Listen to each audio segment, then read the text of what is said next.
Hey guys, welcome to season 2 of the vlog. Thank you all for joining me. In this first episode, I'm going to be talking about the gear I'm going to be using and the setup I have on my bike for this next round of adventures that I have planned, and I'm going to tell you all about that in a second.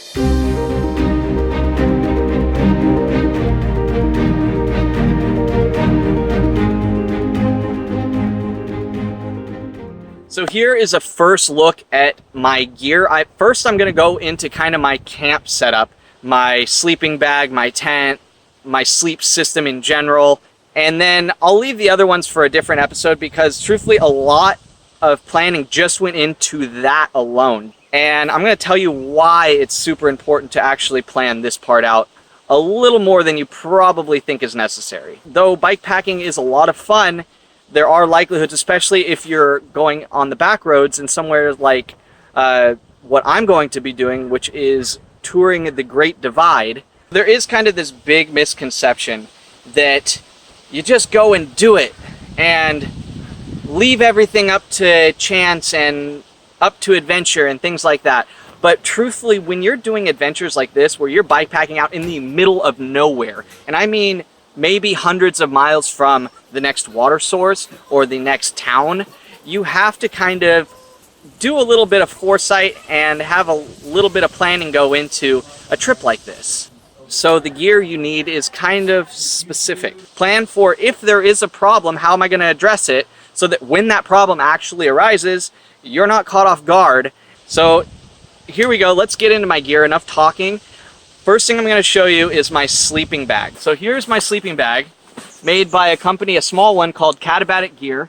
This is their Palisades 31, and though it looks big, it actually only weighs about a pound. It will compress down to, hold on, let me get it. Or not. Damn it. Oh, there it is. This is all you need to store this sleeping bag. And I'm going to show you how it packs up in a second. Now this specific sleeping bag is actually what's called a half quilt. Now if you look at it on the back side, you'll notice that it's open.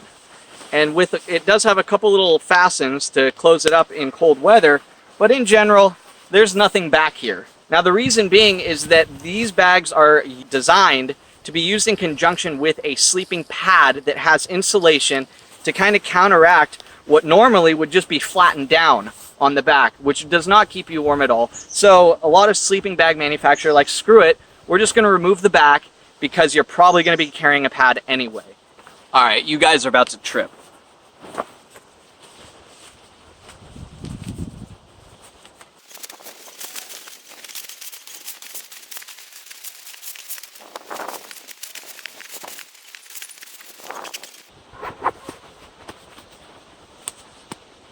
Look at that. Next up on my gear list is my tent. Now specifically I'm using a tent from a company called Big Agnes, which makes some pretty awesome stuff. This one specifically is called the Fly Creek 2, which means it's meant for 2 people, but truthfully if you're buying this tent for 2 people, you are going to be squished. This thing is truthfully good for 2 people, but if you have gear or anything, it is not going to fit in there with you. I bought the 2-person so that I had a little more wiggle room, and the fact is that it's not really that much bigger. So this is the tent, as well as the footprint and the rain fly, all compressed into here. And then here's the stakes, which I leave out separate because they just don't really fit well in this bag with all the other gear. So I actually put this on my top bag. But this tent is probably around, with everything included, about 2 pounds and maybe an ounce or 2. So the last piece of kit that I have to kind of wrap up my sleep system is my Thermarest pad. Now guys, I love this thing. It inflates in seconds with very little effort, and it's nearly 3 inches thick once inflated. And dude, check this out. This only weighs 1 pound.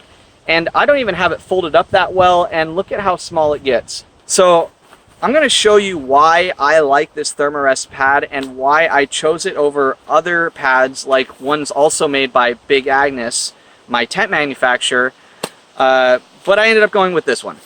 Alright, so check this out. Unroll it like that. Give it a little wiggle. Now this is why I like this pad so much. This little plastic bit right here that tucks in like this is the speed valve. I just want to say thank you, Thermarest, for inventing this, because it saves you probably one of the most annoying moments when you're finally getting into camp and the last thing you want to do is spend 10 minutes and all the rest of your breath blowing up a sleeping pad. So look at how fast this inflates. Check this out.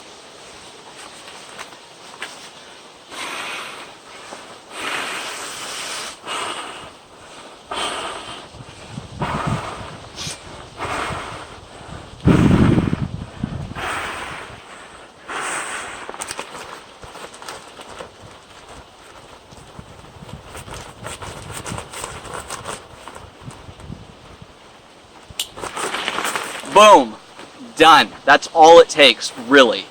Now, if by blowing it up through the speed valve, you still don't really have enough air in here for your comfort, it has this little check valve right here, which will let air in and out with a twist. So it's letting it out, and then boom. So there really isn't much point to all this gear unless I have a good bike to put it all on. So now I'm going to tell you a little bit about the bike I chose for this trip. The bike I've chosen for this trip is the Co-op Cycles DRT 2.1 Plus bike, and I've outfitted it with Ortlieb bags and panniers. I've also put a few other things on it, but they aren't really as important. So that about wraps it up. Thank you all for watching. I really appreciate it. If you liked the video, give it a thumbs up, and if you didn't really like the video, just give it a thumbs up anyway. But other than that, go ahead and shoot me a subscribe, and if you have any questions about this gear, go ahead and shoot me a comment, and I'll do my best to respond as fast as possible. So thank you all very much.